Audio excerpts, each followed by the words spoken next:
Hello guys, welcome back to my channel Second Food and Blog. तो आज আকৌ এটা নতুন ৰেচিপি আপোনালোকৰ মাজলৈ লৈ আহিছোঁ। তো আজি মানে মই চিকেন লাল বনাম।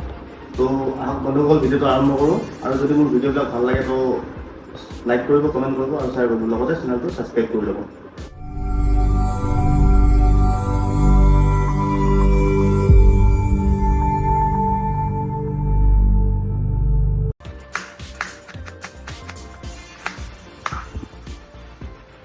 তো চিকেন লাল বনাবৰ কাৰণে মই ইয়াতে ল'লোঁ চিকেন, অলপ পিঁয়াজ কাটি ল'লোঁ, লগতে তেজপাত দুটা, অলপ আদা নহৰু পেষ্ট আৰু অলপ টমেটৰ পেষ্ট, আৰু ইয়াতে আছে আপোনাৰ লং, ইলাচি আৰু জাবিত্ৰী ফুল এটা।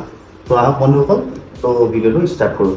তো ফাৰ্ষ্ট টাইম মই কেৰাহীটো গৰম কৰিলোঁ, তাৰপিছত মিঠাতেলখিনি দি দিলোঁ, সৰিয়হৰ তেলখিনি ইয়াত দি দিলোঁ।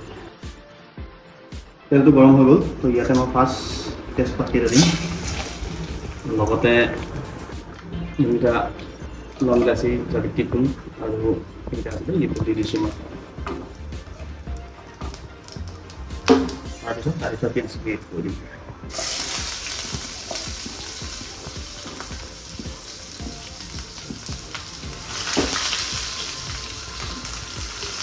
তো গাইছ এতিয়া মই ইয়াতে চিকেনখিনি দি দিম।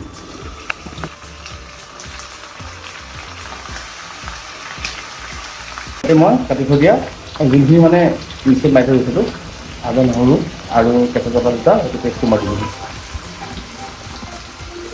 মই টমেটৰ পেষ্ট বনাই ৰাখিছিলোঁ, তো পেষ্টটো মই ইয়াতে দি দিম, দি অলপ লৰাই দিম। তাৰপিছত বাকী মছলাবিলাক এড কৰি দিম।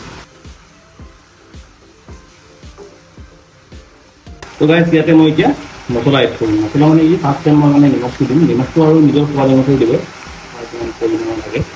তাৰপিছত দিব হালধি দি দিছোঁ, তাৰপিছত জলকীয়া কৰি দিছোঁ, লগতে জিৰা আৰু ধনিয়া পাউডাৰ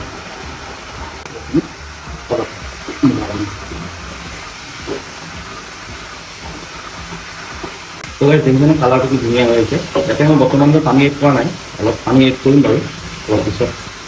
তো চাই থাকক, যদি মোৰ ভিডিঅ'বিলাক ভাল লাগে তে শ্বেয়াৰ কৰি দিব আৰু লগতে চেনেলটো ছাবস্ক্ৰাইব কৰি ল'ব। তো ইয়াতে মই অলপ মানে পানী এড কৰি দিম।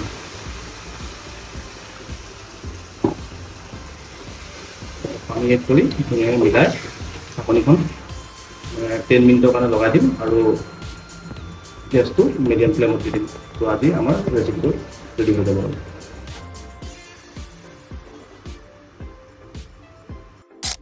তো গাইছ 10 মিনিট হ'ল ঢাকি থৈ দিয়া। এতিয়া বৰ্তমান চাম আৰু অলমষ্ট আজি চিকেনৰ ৰেচিপিটো ৰেডি হৈ গ'ল। তো ইয়াতে মই অলপ ধনিয়া এড কৰি দিম আৰু অলমষ্ট হৈ যাব। তো ইয়াতে মই অলপ কাটি থৈ দিয়া ধনিয়া এড কৰি দিছোঁ। তো গাইছ ভিডিঅ'টো যদি ভাল লাগিছে লাইক কৰিব, কমেণ্ট কৰিব আৰু শ্বেয়াৰ কৰিব। তো আজিলৈ এৰিছোঁ বন্ধুসকল, বাই বাই।